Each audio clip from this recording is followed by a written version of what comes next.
Good morning, ladies and gentlemen. My name is Ren, and welcome back to another off season where we discuss all things sports with student athletes, coaches, administrators, and more.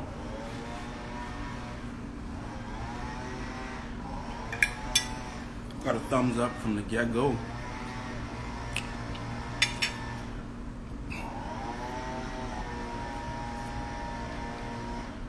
You guys are hyped this morning. It's crazy. Welcome to the show, everybody. Y'all are hyped. That is crazy.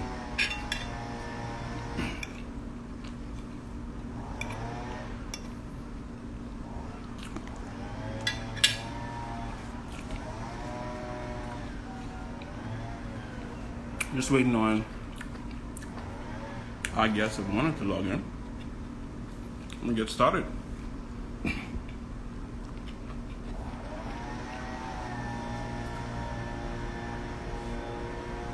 Yes, as every show, I am sweating. I don't know.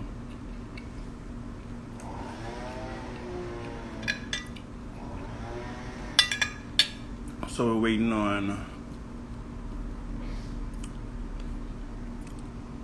I believe this is how. I believe this how. Because it have a JOV. Like, how are you supposed to know that shit IG name? Like, all this do to me. I only guessed that was you for the record. I only guessed that was you. I wasn't sure. Okay. Can you hear me? Yep, I Hear me? You can't hear me. can hear you. I can hear you. Oh, that's good. Hey, welcome. How are you? I'm good. How are you? Oh, you hype. Like, wow. I am having breakfast. That's how we living this morning. But let's get right to it again. So, thank you for joining us this morning for an episode of Off Season. Have you kept up with the series? Have you watched any other episodes? I've watched a few of them. Which one is your favorite? Oh, phone going, I phone going. That's it. And it was like a gradual falling of the phone. It was like a hey, yeah, what you saying? Everything cool? That was funny. But which episode did you like so far? can't pick a favorite off the top of my head. Good answer. You ready for this interview? So without further ado, thank you for joining us to the show, ladies and gentlemen. Today we're discussing golf and all things golf. And we have before somebody who I can say I only know maybe two of in my life, which is a female golfer. And I think the beginning question or a good starting question would be, where did it start for you? How did you get into golf? Well, I got into golf when I was like this. So I used to go out and watch him play. And when I was around 6 or 7, I started playing myself as a junior golfer. And I started entering junior tournaments. And yeah, that's how I started. Okay, did you do it for the country? Did you go off anywhere or play Uh, abroad? no, I haven't. I didn't do any international junior golf um, tournament, but obviously we did go away with the UB team recently last year. Excellent. And speaking of that, so I can say it's safe to say that that was your first time traveling going golf. Yeah, that was my first time. And tell us about that experience. It was awesome. I had a really good time. I got to meet more people, who are playing golf, the same sport as me. Um, in the Bahamas, not a lot of people play golf, so just to go and meet more people who are, interested and as passionate about the same sport as I am was super fun. I also got to meet somebody who's similar in a situation to me where she's also the first female golfer on her team as well. So that was really fun. Okay. And you've spent some time on campus as a regular student before becoming a student athlete. So I want to ask you honestly, is there a difference? Is there a difference? A difference in the experience as a student versus a student athlete? Do you feel like there's a difference? Not really. I don't find any difference. I mean, I go to class and then once I'm done with my classes, I go to practice at the end of the day. Like,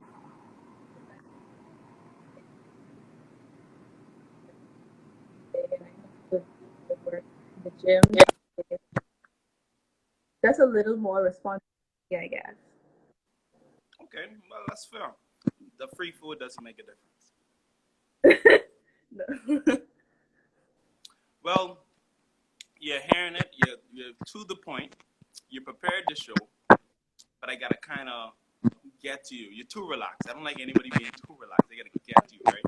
So let's talk about being the first female, or the first of anything. We've had one of the first female track athletes, or track fielders, Miss Clark. She logged on, and we've had a lot of other first, like first female team for the University of the Bahamas volleyball, right, or softball, or even basketball. But you're the first and only female golfer. Yeah. How does it feel holding that title? Firstly, of being the first golfer, but secondly, does it ever get lonely? Um, to be honest, not really. I mean, I feel like golf as a sport, when I got to meet my mates and we got to bond more, I didn't really feel lonely at all. Even though they're guys, we still play the same sport and we still could give each other tips and help each other out. So I didn't really feel lonely. But having that title as the first female golfer, like it feels great. I'm glad that I got to, break the threshold, and so hopefully more girls will be interested to come and play golf at UB because they see that I'm doing it, you know? And about that talent pool, how many females on campus approach you about how to get interested? A few have asked. I told them, come out to the range, come meet my coach, we could, because there are some people who don't know how to play at all. But I told them, come out and see what we do, come out to our practices and look at what we do, pick up a club and learn. I could get you, but I gotta break you. Too serious. You're too formal. It's a good showing though. You're very professional. I like it. Not today. I break you. You're too prepared. That's not mangoes on your shirt. No, What it is that isn't. on your shirt? It's Georgia State. Big fan. What is that? Georgia State. Another Big university? fan. No, that's another university. I On was a big record. fan. On record, in front of the brand coordinator, you're wearing another university shirt in front of me.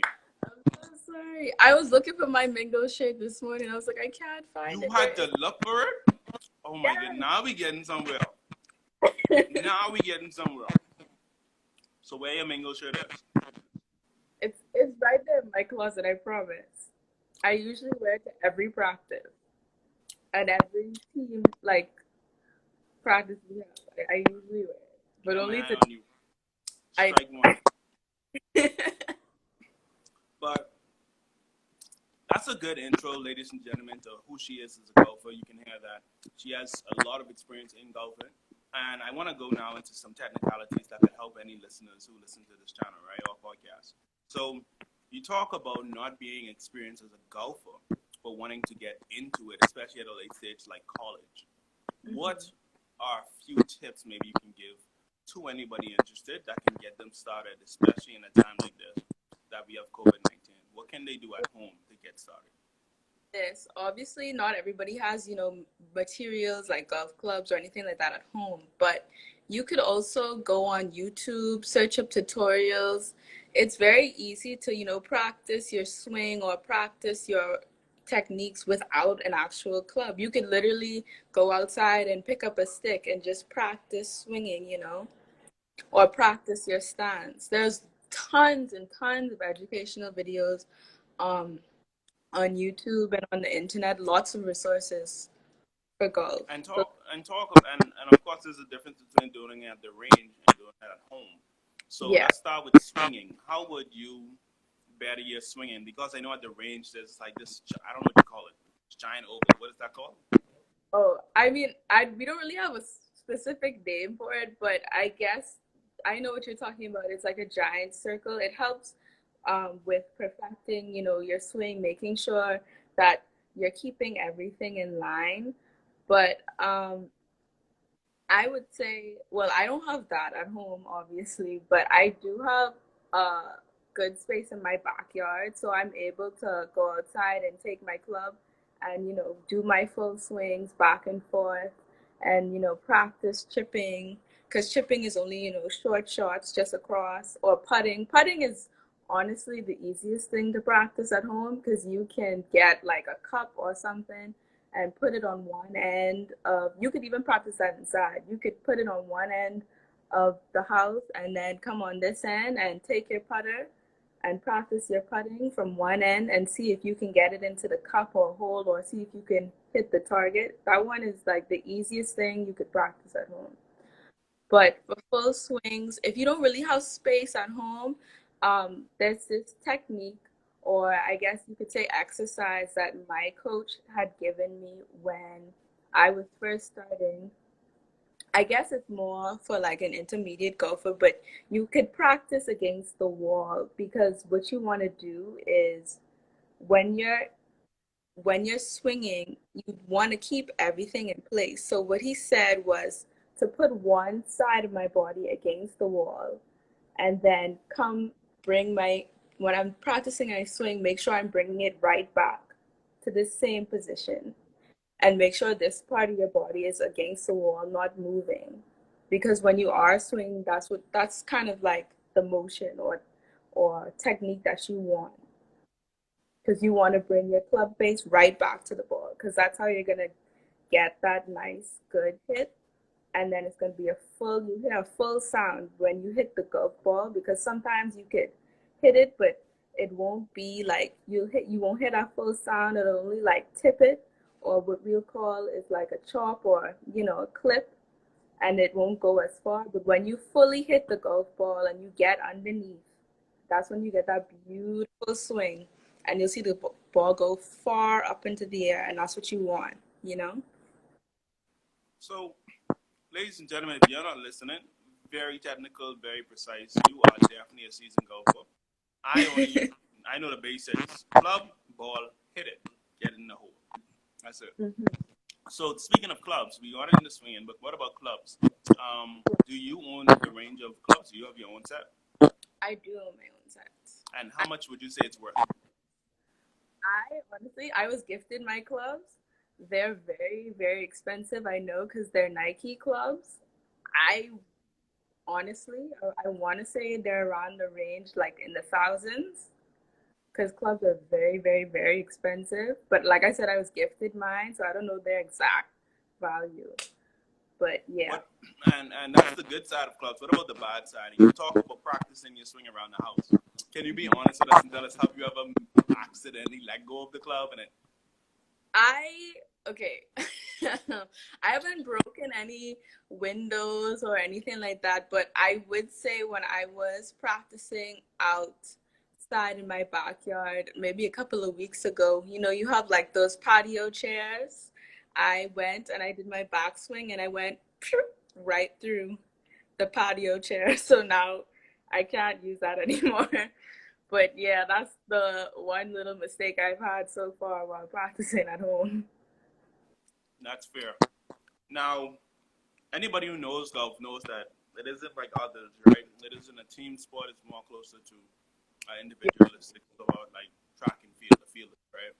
So, not wanting to have the fun, because I would imagine you want to focus as you putt and as you hit.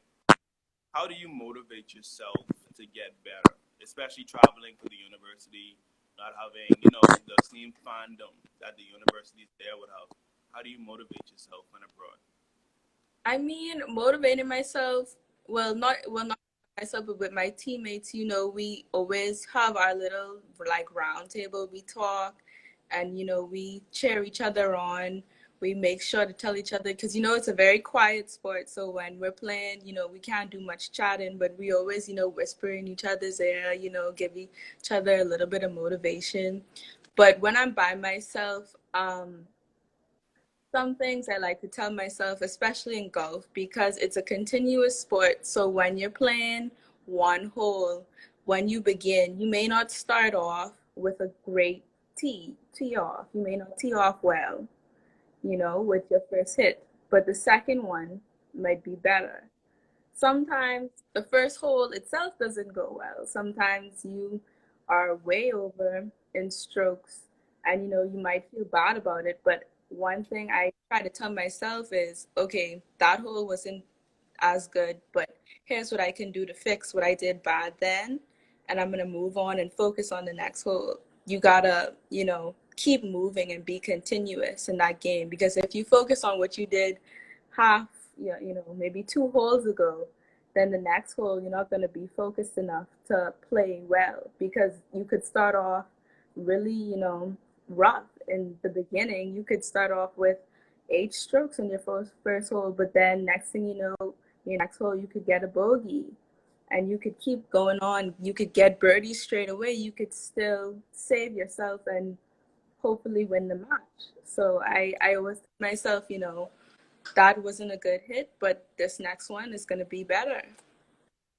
I feel bad because I was thinking after meeting a few golfers, not the ones who hang out by the cafeteria playing dominoes, not him. But after meeting a few golfers, I somewhat in my mind thought it may be best if a golfer is introverted. How does personality play to your golf style? Is it important to maybe enjoy solitude, or it doesn't really matter? I don't think it really matters. I mean, when I started playing junior golf, there's a mix of personalities. Some are introverted, some are introverted. I myself as like an introverted extrovert. Sometimes, or like when I'm about round and about campus, I'm quite an introvert. I don't really talk to a lot of people, but generally when, I'm with my friends or people that I know, I'm super extroverted. But when it comes to the sport, I don't think, it doesn't play too much of a role, whether you're an introvert or extrovert, especially because, golf, like you said, is solitary. It's an individual thing. So once you're, happy to be there and passionate and you're focused in yourself and hey, I want to do this, I think anybody can be, really good at the sport. And my final question, of course, is what about gender? Knowing that it's only a few of you, And three of you on the team for now, well, four, but now three. Does gender really matter in golf, or is it like, do the guys have an advantage if you guys do a oh, look at that shake. That are you hinting that you're better than them? Are you hinting that you're better than everybody on the team? that I'm better than anybody on the team, but I definitely, even though they're guys and they might be a little stronger than me because I'm a female, that doesn't mean that they're better than me in the sport. I might have better technique than them. Sometimes, because the biggest thing in golf, people love, driving those long shots across the course, and that's one shot. But then you may be good at driving because, like my teammates, they're great at driving, but they may not be so good at putting and they may not be so good at chipping. And that's the shorter game. I'm really good at my short game. I'm really good at putting. So, the other day we had a little putting competition. I was beating them in the putting competition. So, Pop your collar, man. Pop your collar. Pop your collar when you say it. Pop your collar. Use bragging just now. Use bragging. Gender really doesn't play a role, because I also have great coaches who are both female and male who have taught me a lot. So yeah, that's what I think about gender in the sport. Well, you talked about playing locally, and there's a golf federation over here that's very active, and I believe I saw you playing before, if I'm not mistaken, at the clubhouse. Yeah, definitely, always there. So, man, you've been playing a long time. So, what are your aspirations as far as it is with golf? Do you see yourself going pro for the Bahamas one day? I might. I'm not sure. I want to see how college golf goes first for me before I think about going pro. I definitely want to attain my degree before I think about going pro. Really, really big commitment going on, PGA Tour. You travel, the LPGA Tour. You travel a lot. You don't get to see your family as much. It's a lot of work, a lot of commitment. So I'm not sure about going pro, but I definitely have hopes, to continue to achieve greatness in college golf in the future. And even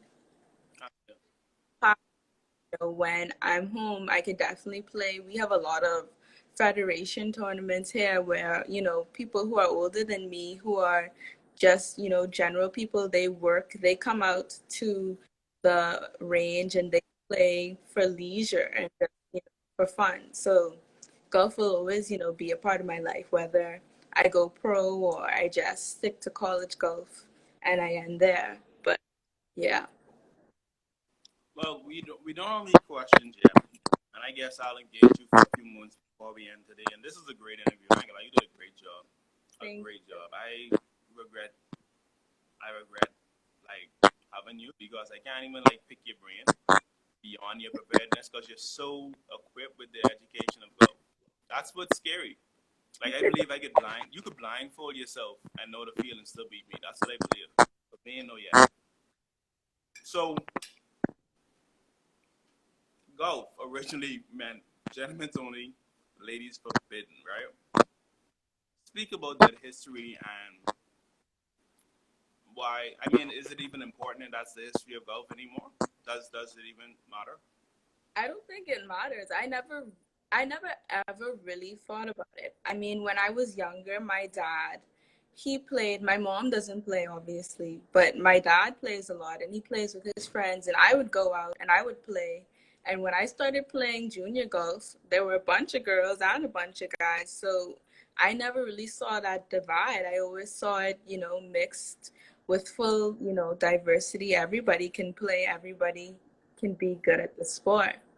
I mean, the fact that that's the history, I think that's long gone. I mean, you look at some LPGA golfers now, they're doing amazing.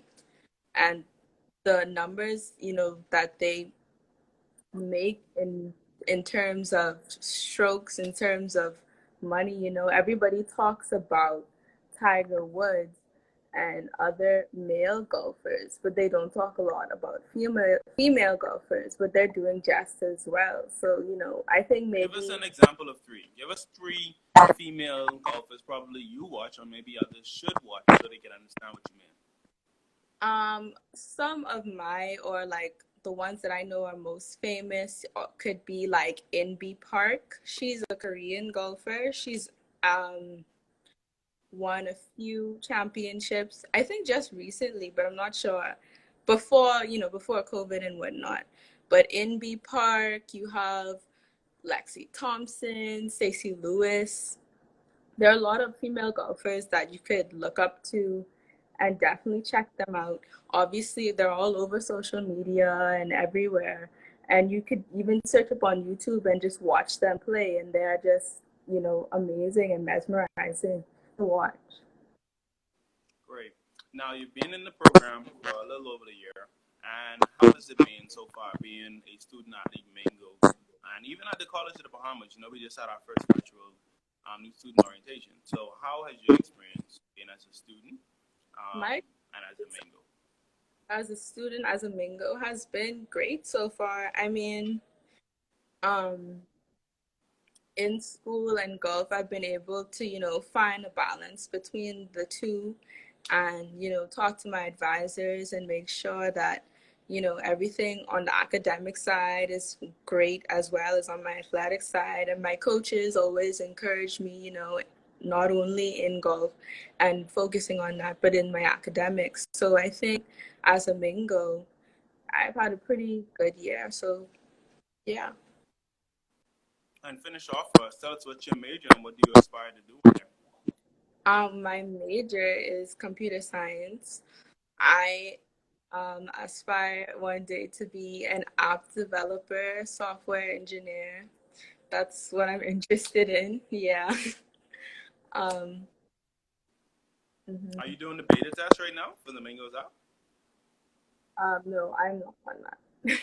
You should get on that. That would have been a good experience, man. To be a part of Yeah, the first 100 students to get the app and try it out. yeah. You gotta talk to your boy Ren Renfield. Yep, I know things. I know things. But it's been a joy to interview. We don't have any questions in the line. But above all, thank you for taking this time, teaching us more about golf. It's very important. And you were the first golfer, well, other than your coach, but you are the first student athlete golfer I've interviewed. So it is truly my pleasure. And I thank you for taking this time out. Thank you so much for having me. All right, go Mingos. Okay, go Mingos. Bye.